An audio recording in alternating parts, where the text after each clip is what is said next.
ओम गम गणपतये नमः। हरे कृष्णा। ओम नमः शिवाय। आज की महात्म में कथा में आप सभी का भक्तों का दिल से स्वागत है। आप सभी का दिन शुभ और मंगलमय हो। तो आइए सुनते हैं पौष मास कथा अध्याय 3 के महात्म्य के पुण्य फल देने वाली कथाएं। हे प्रिय भक्तों, कई लोगों को लगता है कि लड्डू गोपाल जी की सेवा करने का क्या फल प्राप्त होता है। कुछ लोगों को तो ये काम बड़ा ही मुश्किल लगता है कि लड्डू गोपाल जी हमारे घर आएंगे तो हमें बहुत सारा काम करना पड़ेगा, उनका ध्यान रखना पड़ेगा, सेवा करनी पड़ेगी। लेकिन क्या आप जानते हैं उनकी सेवा करने से आपको क्या फल प्राप्त हो सकता है? तो आइए महात्म में पहले सुनते हैं एक बहुत सुंदर कथा। जय श्री गणेशा। आप भी बोलिए जय श्री गणेशाय। एक बार एक सेठ जी थे जो भगवान श्री कृष्ण के परम भक्त थे। वे घर पर जाकर एक बार लड्डू गोपाल जी को लेकर आए और अपनी पत्नी से बोले कि इनकी सेवा करना, इनको सुबह शाम भोग लगाना। और जो भी उनकी पत्नी जो थी, उनको उनकी सेवा करना बड़ा ही मुश्किल लगता था। उनका ये मानना था कि मुझे बच्चों की देखभाल से समय ही नहीं मिलता तो मैं ठाकुर जी की सेवा कैसे करूं। अब एक दिन उसने क्या किया, उसने अपने बंगले के पीछे में मिट्टी खोदकर लड्डू गोपाल जी को दबा दिया और अपने पति को कह दिया कि लड्डू गोपाल जी तो चोरी हो गए। अब यह सुनकर तो सेठ जी को बहुत दुख हुआ, लेकिन सेठ जी ने लड्डू गोपाल जी की इच्छा मान ली कि शायद यही प्रभु की इच्छा है। उनके घर में एक बार एक माली बगीचे की देखभाल के लिए आया और उसे बगीचे का वह भाग बड़ा आकर्षित करता था जहाँ पर भगवान गणेश जी की मूर्ति रखी हुई थी। एक दिन उसका मन नहीं माना तो उसने क्या किया कि वह उस जगह पर गया जहाँ पर सेठानी जी ने लड्डू गोपाल जी को दबाया था। उसने उस जगह की खुदाई की, वहाँ पर उसे लड्डू गोपाल जी मिल गए। तो वह भागा भागा सेठानी के पास गया और बड़े ही उत्साहित होकर सेठानी को बताने लगा कि देखो देखो, मुझे तो लड्डू गोपाल जी बगीचे में ही मिल गए। अब सेठानी ने उसे उसी समय नौकरी से निकाल दिया और कह दिया कि ले जाओ अपने लड्डू गोपाल को यहाँ से। और फिर सेठानी ने आस पड़ोस में भी यह बात फैला दी कि माली तो चोर है। इसलिए उसने सबसे उसको बताया और घर से, और यह भी बताया कि उसने काम से भी निकाल दिया।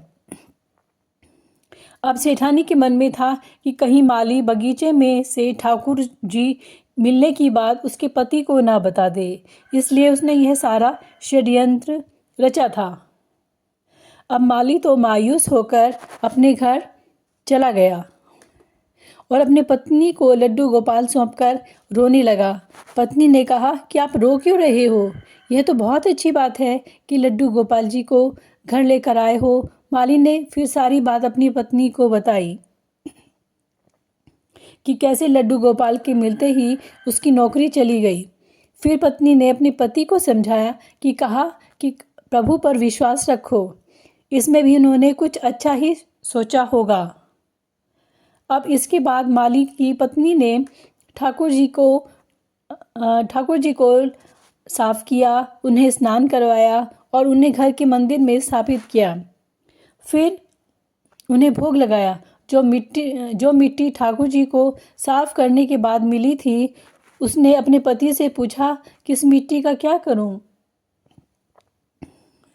तब माली ने कहा कि बाहर आंगन में इतनी सारी मिट्टी पड़ी है, उसी में इसे भी फेंक दो। पत्नी ने बाहर जो मिट्टी का ढेर पड़ा था उसी के ऊपर उस मिट्टी को फेंक दिया। अब माली को 2 समय का गुजारा भी करना बड़ा मुश्किल हो रहा था, क्योंकि उसके चोर होने की झूठी खबर की वजह से उसे सभी ने अपनी नौकरी से निकाल दिया और ना ही किसी ने उसको नौकरी पे रखा। एक दिन एक व्यक्ति उसके घर के बाहर से निकल रहा था। उसने घर के बाहर पड़ी मिट्टी में एक बहुत सुंदर फूल खिले हुए देखे, तो उसने माली को बाहर बुलाया और उससे पूछा कि क्या तुम इन फूलों के बारे में जानते हो?